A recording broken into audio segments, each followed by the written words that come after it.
Salam, bugün sizlərə 2014-cü il 1-ci qəbul imtahanının biologiyadan suallarının izahını verəcəm. Vaxt itirmədən növbədə 1-ci sualımızla başlayaq. Bizə deyir, insanın 1 saniyəlik sikl şəraitində 200 ürək vurğusu olmuşdur. Bu vaxt ərzində 0.8 saniyəlik ürək sikli şəraitində ürək neçə dəfə vurmuş olar? Burada belə bir yolla gedə bilərik ki, biz bilirik ki, sikl ilə ürək döntülərinin sayı tərs mütənasibdir. Əgər 1 saniyəlik siklda ürək vurğularının sayı 200-dürsə, 0.8 saniyəlik siklda isə ürək vurğularının sayı x olar. Burada tərs asıllıq olduğunu nəzərə alaraq çalçarpaz deyil də, çarpaz olduqda düz asıllıqdır.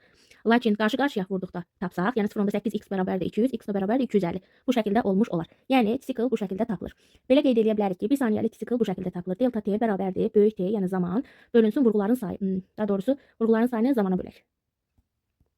Böyük zaman n. Gətirib yerinə qoyduqda, məsələn, biz 1 saniyəlik sikli almaqdan ötürü 200 belə deyək də saniyəni bölməli 200-dən ürək vurğusuna ki, 200 200-ə böləndə 1 ala bilək. Saniyəlik sikl bu olsun. İndi bizim burada vurğularımızın sayını bildik, vaxtı bildik ki 200 saniyədir. 0.8 saniyəlik siklda 200 saniyə nə qədər vurğu düşür? N də burada bərabər deyil 250 dənə. Və burada da cavab olur B variantı. Ya tərs asıllıq olan ifadə ilə tapa bilərsiniz daha asan yolla, ya da ki belə uzun uzadı düstur ilə yerinə qoyub tapmaq mümkündür. Növbəti keçək burada 52 üçün. Deyir, bütün quşlar üçün səciyyəvi olan xüsusiyyəti göstərin. Beyin yarımkürələrində çoxlu şırım və qırışların olması, beyin yarımkürələrində şırımların, qırışların çox olması əsasən məməlilərdən primatlara aiddir. Ona görə burada cavabımız A olmayacaq. Sonra arterial damarlarında yalnız arterial qanın axması. Xeyr, belə bir şeydə mümkünatı yoxdur. Ola bilər ki, venoz qan da axa bilər. Embrional inkişaf dövründə xorda emarik olması bu ola bilər. Vena damarlarında yalnız venoz qanın axması bu uyğun deyil. Hər biri bir ayağında 4 barmağın olması, quşların barmaqlarının sayı dəyişə bilər. Məsələn, dəvə quşunda 2 barmaq var. Bu da bütün quşlara aid deyil. Amma bütün quşlar sinifinə, bütün quşların nümayəndələrinə aid cavab olacaq ki. Sonra keçək 53-ə. Deyir, yetkin insanda normalda alt çənədəki köpək dişlərinin sayı bu çənədəki böyük azı dişlərin sayına olan nisbəti nə qədərdir? Bizim alt çənəmiz götürsək, neçə dənə köpək dişimiz olacaq? Bir köpək dişi bu hissədə olur, bir hissəsi burada olur, hansı ki köpək dişinin. Azı dişlərinin, böyük azı dişlərindən söhbət gedir. Böyük azı dişləri isə 3 ədəd sol tərəfdə, 3 ədəd də sağ tərəfdə götürsək, azı dişlərini. 2 köpək dişinin 6 azı dişinə nisbəti 1-in 3-ə nisbəti C variantı. Arxa yarasında ortalarında deyir, olmamışdır. Arxa yarasında biz bilirik ki, yaranan canlı bakteriyadır. Bakteriyanın içərisində özü gedir, nuklein turşusu var, gedir, xlorofil var, gedir, xromosom var, gedir, amma xloroplastlar yoxdur. Xloroplastlar bilirik ki, iç membranlı orqanoidlər, ümumiyyətlə membranlı orqanoidlər bakteriyalarda yoxdur. 55. Fərdi inkişafında sürfə mərhələsi olmayan onurğalıların neçə sinifin nümayəndəsində istiqanlılığa rast gəlmək olar? Onurğalıların sinifləri hansılardır? Hansı ki balıqlar, suda quruda yaşayanlar, sürünən, məməli, quş. Balıqlarda sürfə mərhələsi var. Ona görə çıxır. Suda quruda yaşayanlarda sürfə mərhələsi var. Amma sürünən məməli quşda yoxdur sürfə mərhələsi. Burada istiqanlılıq sürünənlərə aid deyil. Sürünənlər soyuqqanlıdır. Məməli quşlar isə istiqanlı heyvanlardır. Və burada cavab olacaq Y variantı. 56-ya keçək. Deyir, əgər kələmin çiçəyinin quruluşu zəncirotu çiçəyinin quruluşu ilə oxşarlıq təşkil etsəydi, onda nə olardı? Biz kələmi yadımıza salaq ki, kələm hansı sinifin fəsillərin nümayəndəsidir? Xaç çiçəklər. Kasa 4, ləçək 4, erkəkcik 6, 4-ü uzun, ikisi qısa, dişicik 1-dir. Zəncirotu isə mürəkkəb çiçəklərdir. Onlarda kasa yarpaqları olmuş 0, ləçək 5, erkəkcik və dişicik, erkəkcik 5, dişicik 1 ədəd olacaq. Bizdən soruşur ki, əgər kələmin çiçəyi də quruluşsa, zəncirotun çiçəyi ilə oxşasaydı nə olardı? Deyir, ləçəklərin sayı kasa yarpaqlarının sayına bərabər olardı. Ümumiyyətlə belə bir şey yoxdur, kasa yarpaqları olmayacaqdı. Ona görə A gedir. Yumurtalıqların sayı yumurtacıqların sayına bərabər olardı. Yumurtacığın sayı yumurtalığın sayına bərabər o deməkdir ki, burada bir toxumlu bir dənə meyvə əmələ gələr. Və burada cavab olacaq B variantı. Çünki kələm buynuz meyvədir. Bunun içərisində meyvə, bir meyvədən, buynuz meyvədən, yumurtalığın içində çoxlu yumurtacıq var. Zəncirotun meyvəsi isə toxumca meyvədir və yumurtacığın sayı ilə yumurtalığın sayı bir-birinə bərabərdir. Əgər bizim kələm də zəncirotuna bənzəməyini istəyirsə, o zaman cavab olacaq B. Keçək buradan 57 nömrəli sualımıza. 57 nömrəli sualda bizə deyir, hansı qrafikdə müxtəlif mövsümlərdə ulotrik saplarının sayının dəyişməsi düzgün göstərilmişdir. Ulotrik saplarının düzgün dəyişməsi deyəndə belə götürə bilərik ki, bunlar nə qədərdir? Məsələn, payız ayı deyirsə, məsələn, payız verir də, payızda miqdar azalır, qışda müəyyən bir miqdar qalır deyir, A variantında, qala bilməz, ona görə gedir. Sonra, deyir, payızda miqdar artır, xeyr, payızda üzü qışa doğru getdiyinə görə azalmalıdır, C də ola bilməz. Eynən G variantında da artma var, bu da ola bilməz.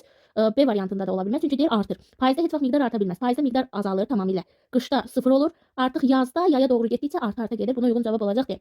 58. Üzvü maddələri parçalayan mikroorqanizmləri birləşdirən termin nədir? Redusentlər.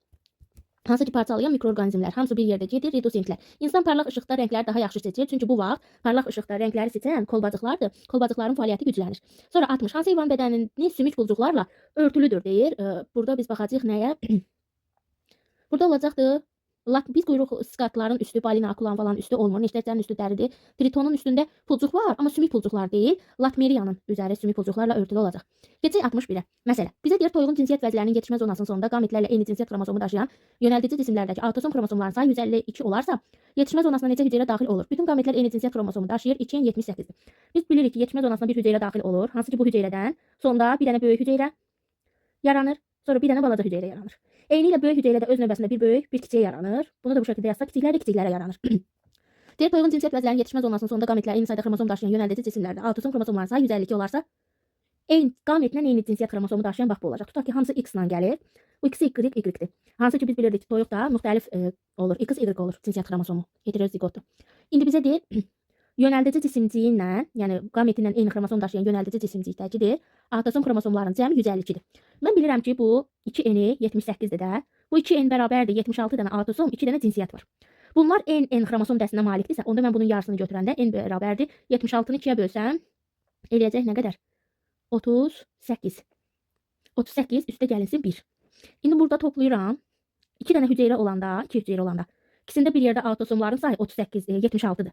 Deməli, onda mən 152-ni 76-ya bölürəm ki, görüm nə qədər hüceyrə var burada. 2 hüceyrədə cəmi 76-dır.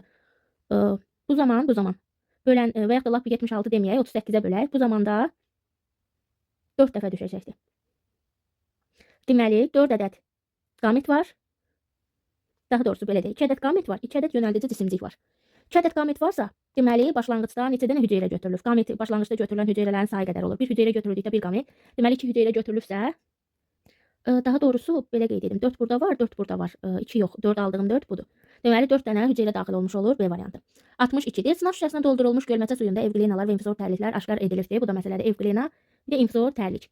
Bizə deyir, tədqiqatçı bunlarda cəmi 60 yığılıb açılan qovuqcuq saymışdır. Hansı ki, buna ifrazat və qovuqcuğu da deyirlər. Nəzərə alsaq, deyir, şüşədəki infizorların sayından 2 dəfə azdır evqlenlərin sayı. Evqlen sayına x deyəndə infizor sayı ondan 2 dəfə çox olduğuna görə 2x götürəcəyik. Evqlendə x qədər, evqlendə x qədər də yığılıb açılan vakol olacaq. İnfizor tərlikdə hər zaman 2 ədəd uldur şəkilli yığılıb açılan vakol olur. 2x-də də 4x qədər olacaq, bərabərdir 60. 5x bərabərdir 60, x-də bərabərdir 12 qiymətini alarıq. Sınav şüşəsində cəmi neçə infizor tərlik var? X-in yerinə gətirib 12 qoyanda 24 ədəd infizor tərlik olduğu aşkar edilər. 63. Əgər deyir 1-ə ikinci döş boğumundakı hərəkət orqanlarını itirsəydi, onda cəmi neçə hərəkət orqanoidi qalardı? Birələrdə belə qeyd edə bilərik ki, 3 dənə boğum var, hansı ki, həşəratlar sinfinə aid olduğuna görə ikinci döş boğumundakı hərəkət orqanlarını itirsəydi desə, neçə o hərəkət orqanı qalardı? Bunların qanatları yoxdur, sadəcə ayaqları var deyə 4 dənə hərəkət orqanı olmuş olar. 64. Deyir, diploid agava bitkisində yalnız ontogenezinin son ilində həm haploid, həm diploid, həm də triploid xromosom dəstə hüceyrələr olur. Bunu nə ilə izah etmək olar? Bunu nə ilə etmək olar? Biz deyə bilərik, bunda haploid da var, diploid da var, triploid da var. Deyir, yalnız ömrünün son ilində mitoz prosesinin getməsi, xeyr. Yalnız ömrünün son ilində əlavə tumurcuq əmələ gətirməsi, xeyr. Erkəklik və dişicik müxtəlif yetişməsi, xeyr. Deyir, ömrünün son ilində cinsi yolla çoxalması. Yəni biz burada belə qeyd edək də, cinsi çoxalma baş verərsə, burada triploid endosperm görmək mümkündür. Ona görə də cavabımız olacaqdır. Deyir, insanın vəzlərindən hansının sekresiya maddələri həm də orqan boşluğuna, həm də birbaşa qana tökülür. Yəni bu onu deməyə çalışır ki, necə deyirlər, bu qarışıq sekresiya vəzidir, o da mədə-altı vəz. 66 deyir, 4 xromosom dəsli dişi bitkini 2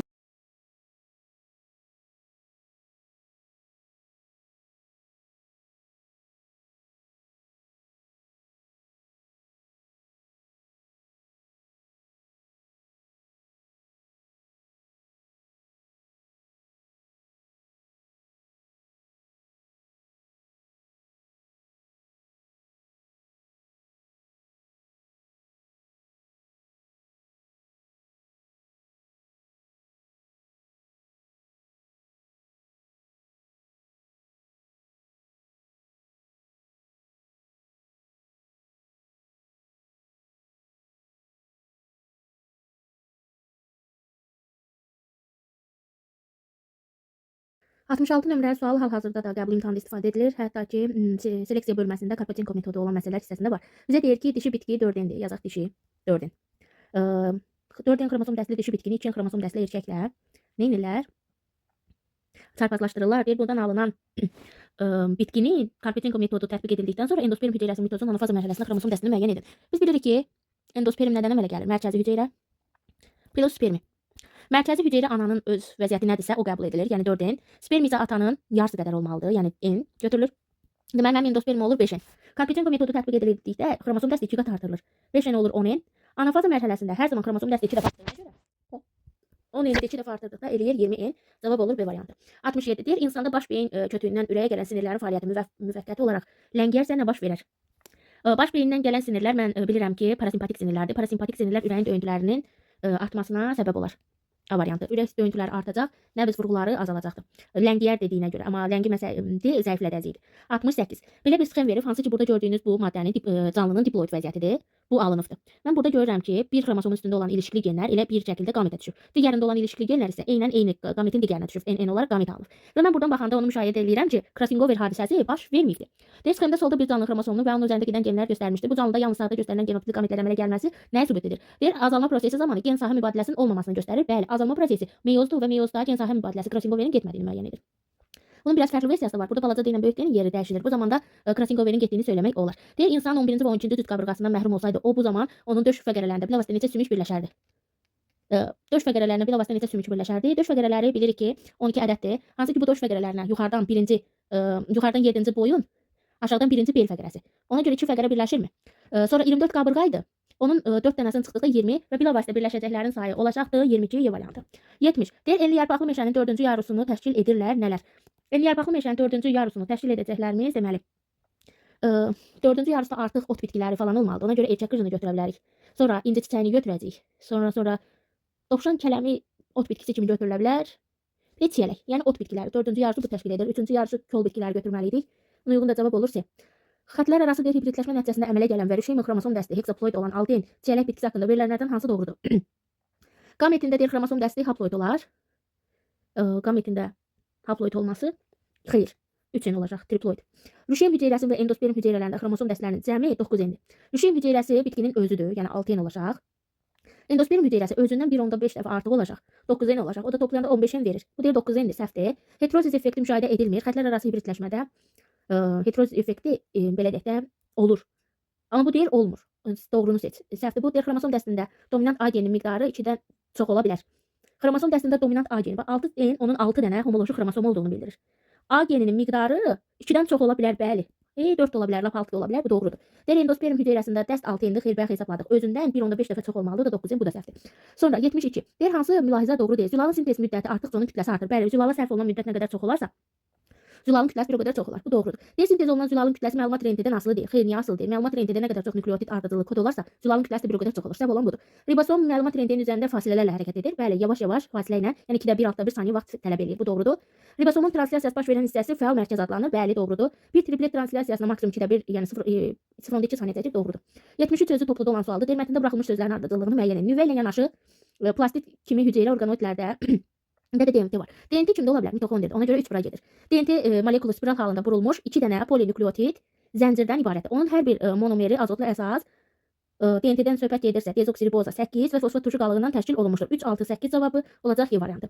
74. Əlverişli şəraitdə 10 saat ərzində bir il üçün bakteriya hüceyrəsi maksimum neçə nəsil yarada bilər? Nəsillərin sayı n bərabərdir. Maksimum dediyinə görə 20 ilə az olan vaxtla bölünməni götürəcək. 10 saatı dəqiqə keçirəndə 60 vurulsun 10, bölünsün 20. Bununla bu ixtisar gedər. Bu 2 ilə bu gedər 30, cəmi 30 nəsil yaranır. Düzgün olmayan cavabı göstərir. Maylanma baş tutmayıbsa sarı cisim ovulyasiyadan 13-14 gün sonra hormon buraxmağı dayandırır. Bəli, bu doğrudur.